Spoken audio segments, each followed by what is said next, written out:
La photo que vous regardez actuellement a été prise dans les années 70. C'est la seule image qu'il me reste de mon fils, et de l'être artificiel connu sous le nom Entrant, que nous avons adopté dans notre famille à l'époque. C'était un été chaud, au milieu des années 70.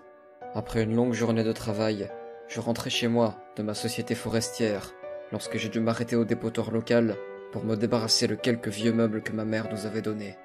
Quelque chose a attiré mon attention, dans le coin de mon œil, alors que je me baissais, et, en regardant de plus près, j'étais choqué de voir ce que je pensais être à l'origine une poupée. Une sorte de coque en plastique avec des membres métalliques. Et plus choquant encore, ça avait un visage humain, avec des yeux noirs et froids. Je vais être honnête, j'étais aussi curieux qu'impressionné par la finition. Donc je n'y ai pas réfléchi à deux fois avant de m'en emparer, de le placer sur le siège arrière de ma voiture et de l'emporter à la maison. L'intérêt de mon fils a été presque aussi intense que le mien, et nous nous sommes énormément liés durant les jours où je le réparais, fouillant ses circuits, cherchant ce qui pourrait être mal placé ou endommagé.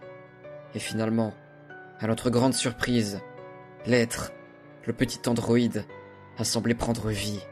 Ses yeux se sont allumés, affichant une certaine teinte de vie. Ses membres ont bougé, ses mains se sont refermées, et au bout de quelques instants, il a réussi à se tenir debout, de lui-même. Inutile de dire que nous étions effrayés, bien que fascinés. Qui aurait pu créer une œuvre aussi merveilleuse et remarquable, m'étais-je demandé. Ce n'est que quelques jours plus tard que j'ai compris qu'il ne s'agissait pas d'un jouet ou d'une poupée. Ça montrait des signes incroyables d'intelligence et de capacité de penser. Ça apprenait à faire des actions et tâches de tous les jours, comme sortir les poubelles et jouer avec les jouets de mon fils. Il en avait même un favori, une petite voiture rouge qu'il faisait rouler sur le comptoir de la cuisine. Il a appris à imiter nos manières, essayant de manger à la fourchette, bien que n'ayant pas de système digestif, et bougeant la bouche, bien que n'ayant pas de capacité de parler. Je savais que c'était autre chose. Peut-être du matériel militaire, ou un projet privé. Je savais que j'aurais dû le jeter, ou au moins contacter les autorités. Mais quand j'ai regardé mon garçon jouer avec, si heureux, son visage illuminé, je me suis senti incapable de le faire. Il a toujours été très seul, à cause de sa différence. Ce petit androïde était l'un de ses seuls amis. Quel genre de père serais-je pour nier son droit au bonheur? J'étais prêt à endosser la responsabilité et les risques que j'encourais à le garder, au moins pour un moment. Nous l'avons appelé Entrant, car c'était gravé en lettres capitales dans son dos. Quelques mois ont vite passé, et la vie de famille semblait s'améliorer. Il était l'un de nous. Les notes de mon garçon s'amélioraient, son humeur s'améliorait, tout allait mieux. Jusqu'à un soir de juillet. J'étais assis dans mon fauteuil, avec une bière, en train de regarder la télévision. Mon garçon, et Entrant, s'était agenouillé sur le tapis et jouait à la bagarre, comme tous les garçons. Lorsque soudain, mon attention a été attirée par un souffle sourd. J'ai baissé les yeux, et j'ai vu mon fils, se tenant le bras. « Eh bah, qu'est-ce qui va pas, Adam ?» Il a relevé sa manche. Vu son bras, il y avait une grande marque rouge, couvrant tout son avant-bras. « Entrant m'a pincé. » La marque était bien rouge, qui deviendrait bientôt gonflée et violette.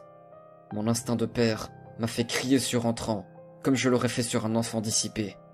Son visage froid et métallique, pendant un moment, m'a paru triste et désolé, comme s'il n'avait pas fait attention à sa propre force. Ses lèvres ont bougé. Il semblait essayer de marmonner des mots, comme pour s'excuser. Plus tard dans la soirée, je me suis excusé pour les cris. Je lui ai dit que tout allait bien et que je ne lui en voulais pas. Mais quelques semaines plus tard, mon fils est entré dans ma chambre. Il était tôt le matin. Mon sommeil a été interrompu par le léger craquement de la porte de ma chambre. « Papa !» Oui, Adam? Il arrête pas de me fixer. Quoi? Qui ça? Entrant, il me regarde debout devant mon lit. Sa voix tremblait, craintive. Je pouvais dire que quelque chose n'allait vraiment pas. Je l'ai remarqué en train de se frotter l'autre bras, et je l'ai immédiatement appelé. J'ai remonté sa manche, et mon cœur s'est effondré. Il devait avoir 4 ou 5 bleus qui parcouraient son petit bras.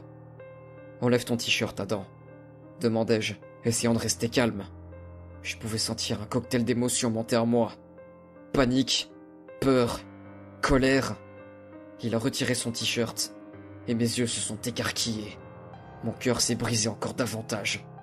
Devant moi, mon fils se tenait debout.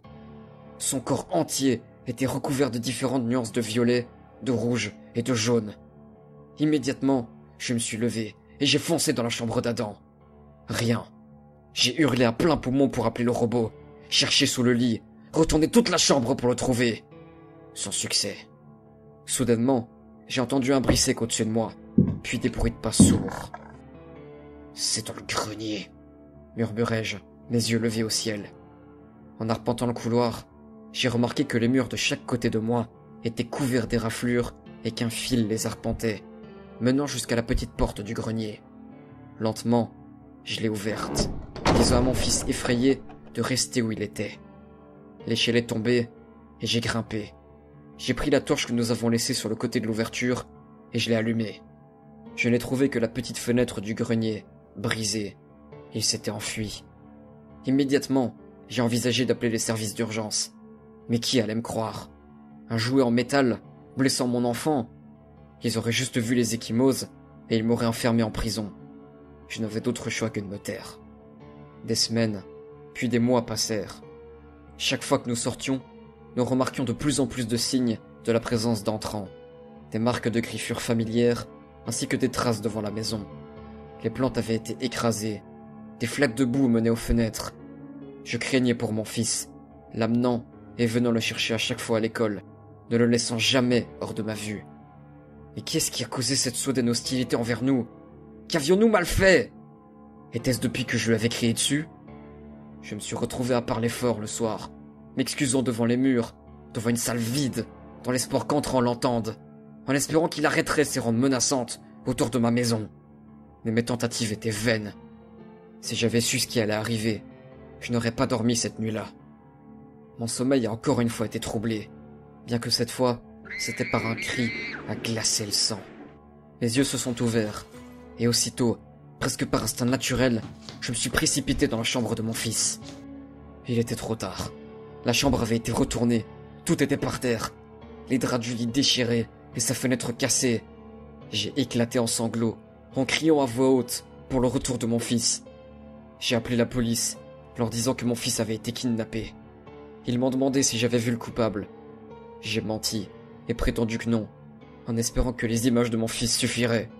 Comme s'ils allaient croire qu'une poupée dotée d'intelligence l'avait fait. Les jours suivants, je me suis endormi, en sanglotant à chaque fois comme un enfant. Je ne pouvais pas me sentir plus mal. J'avais trahi la confiance de mon fils en tant que père, pour le protéger. Et maintenant, j'en paie le prix. C'était un matin de septembre. J'étais assis dans mon fauteuil, en train de boire, comme tous les jours, quand j'ai entendu la porte du garde-manger s'ouvrir. « Adam !» ai-je appelé, en me précipitant dans la cuisine. Encore une fois, rien. Rien, excepté, sur le comptoir de la cuisine, la voiture rouge miniature préférée d'entrant.